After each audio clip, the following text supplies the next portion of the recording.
So, dito tayo sa airlines. Airlines na naman tayo.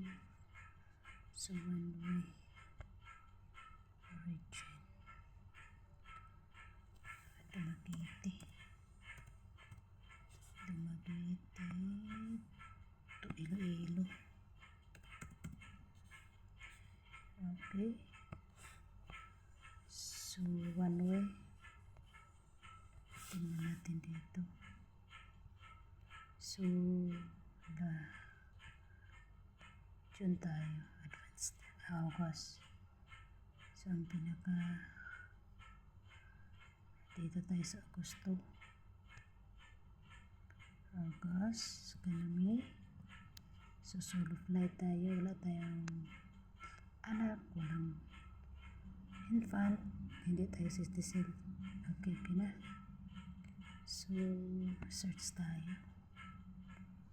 Tingnan natin kung meron. Ayan. So, solo flight tayo, di ba? Makikita natin dito is Dumaguete to Iloilo, August 2024. Ayan. So, ang pinaka nasa taas, yan ang pinaka mura. So, dito, JetGo. Next, Pacific. Next, mayroon tayong Philippines Airlines kung anong gusto niya. So, dito. Kikita natin is, book tayo. Ayan. Makikita natin dito.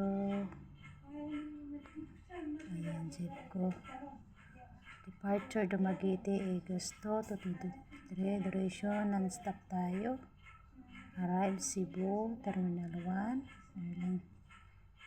Ayan, Cebu Terminal 1. Ito, Iloilo. So, ang babayaran natin is 1,876. May tax tayo, transaction fee. Total of 3,896. So, no insured yan siya. No insured. Dito, ma-fill up tayo. Ang pangalan ko. Yan, dito, pangalan ko. Di pala. Dito, pangalan ko. Agent. Ako yung agent ninyo dito. Ayan, tapos passenger dito. Pangalan ninyo. Complete details. Pwede tayo mag-add na mail, baggage, set. Ayan. No insured to siya. So, gusto kong ma-insured yung trip mo. Pindutin natin to. No insured. Yung insured. So, ito na ang insured. 3,976 ang insured. Insurance. May insurance pa siya. 3,976. Pag walang insurance, 3,896. So, konti naman ang laman. Ayan lang po ang update natin sa airlines. Dumaguete to Iloilo. Ayan. Okay. Ayan. 3,896 insured. No insured.